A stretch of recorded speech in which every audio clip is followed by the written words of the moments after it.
공사대금 청구 소송.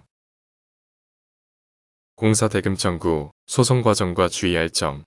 공사대금 청구 소송의 가장 중요한 점은 늦기 전에 시작하는 것입니다. 공사기간이 긴 대형 공사일수록 공사 자재의 가격도 시간이 지남에 따라 그 시세가 바뀌어 공사 비용이 상승하게 됩니다. 또는 자재 수급에 문제가 생기는 경우도 발생하여 공사 기간이 지연됩니다. 공사 비용이 추가적으로 상승할 수 있는 부분이 많습니다. 공사를 발주한 쪽에서 부도를 맞이하는 경우가 많습니다. 공사대금 지불 요청을 하더라도 받지 못할 경우 공사대금 청구 소송을 시작하여야 합니다. 공사대금 청구 소송 과정. 1. 공사 중단. 공사는 중단하되 철수하지 말고 유추권 행사를 위해 현장 점거를 유지. 2. 내용 증명 발송과 증거 수집. 내용 증명은 공사대금 지급 지연을 공적으로 인정받은 서류, 소송에서 증거로 제출. 4. 소송 전 채권 보전 처분. 채무자가 재산을 은닉하거나 처분할 수 있으니 강제 집행에 대비 채권 보전 처분. 4. 소멸시효 3년. 가장 먼저 해야 할 일은 공사 중단입니다.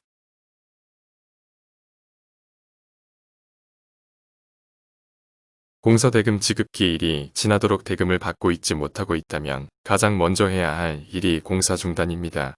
공사를 진행할 경우 받지 못할 공사대금 금액만 커져서 본인에게 돌아올 피해 금액만 상승하게 됩니다.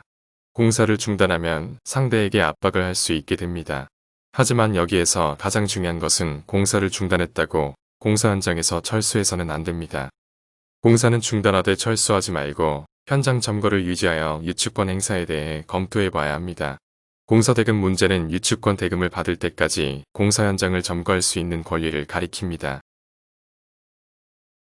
공사대금 청구 소송 전 상대방에게 공사대금을 지급해 달라는 취지의 내용을 기재한 내용증명 우편을 발송하고 상대방이 공사대금을 지급하지 않고 있다는 사실에 대한 증거 수집이 필요합니다. 내용증명 우편은 추후 소송 과정에서 공사대금 미지급 사실을 입증하는 직접적인 증거자료로 사용할 수는 없지만 상대방이 공사대금을 지급하지 않아 적법하게 공사대금 지급을 요청하였고 그럼에도 불구하고 상대방이 공사대금을 지급하지 않고 있다는 상황을 설명하기 위한 자료로 활용할 수 있기 때문에 소송을 준비하는 차원에서 발송한다고 생각하시면 됩니다. 내용증명 우편 발송 외의 계약서, 통화나 대화 녹취록, 공사, 관련 진술 등 소송에 필요한 증거 수집은 미리 준비해 두는 것이 필요합니다. 채무자의 재산을 묶어두는 채권 보전 조치, 즉 부동산이나 채권 가압류 등을 먼저 해두고 지급명령 또는 공사대금 청구 소송 진행을 해야 합니다. 가압류는 채무자의 마음대로 재산을 양도하거나 처분하지 못하도록 합니다. 채무자들은 채권자가 소송을 통해 자신의 재산을 강제로 빼앗아 갈 것을 우려해 미리 재산을 처분하기도 하기 때문입니다. 재산을 미리 처분하거나 은닉 또는 명의를 변경해 두면 채무자의 재산이 재산조회에 잡히지 않아서 소송에서 승소해도 공사대금을 돌려받지 못하는 경우가 발생합니다. 공사대금 청구 소송은 민사소송으로 다른 소송들과 마찬가지로 여러 번의 변론 기일을 거치며 재판이 진행됩니다. 소송에서 승소 판결을 받았다면 승소 판결문을 근거로 집행문을 발급받아 강제집행을 실행할 수 있습니다.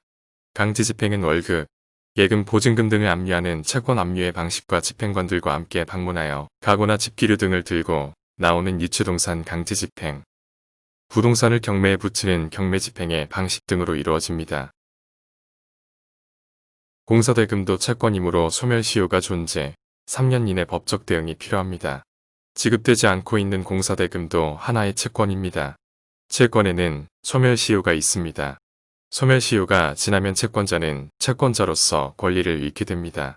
일반 채권의 소멸시효는 10년이지만 공사대금 채권의 소멸시효는 3년입니다. 지급이 지연된 날로부터 3년이 지나면 채권자는 더 이상 공사대금을 지급하라고 요구할 수 없습니다.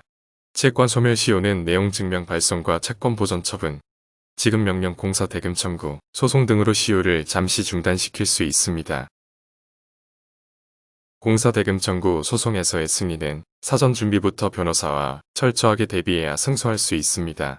혼자 소송을 준비하다가 뒤늦게 변호사를 찾아 상담을 받으신다면 설사 소송에서 승소하시더라도 채무자로부터 공사대금을 받지 못하는 상황이 발생할 수도 있습니다. 부담 없이 변호사와 무료로 상담하면서 공사대금 청구 소송을 체계적으로 준비하시길 바랍니다. 물론 각각 판결을 받았다고 하여 다시 소송을 제기하지 못하거나 하지는 않습니다. 다만 제소기간에 제한이 있는 경우 등에는 기간을 도구할 우려가 있고 여러 면에서 두 번 소송을 해야 하는 번거로움이 있기 때문입니다. 따라서 효율적인 소송 절차를 위해서는 법률 전문가의 도움을 받으시는 것이 필요하니 소송을 준비하시는 분들은 소송에 다양한 경험을 가지고 있는 장원법률사무소의 김동우 변호사에게 상담을 받아보시기를 권해드립니다.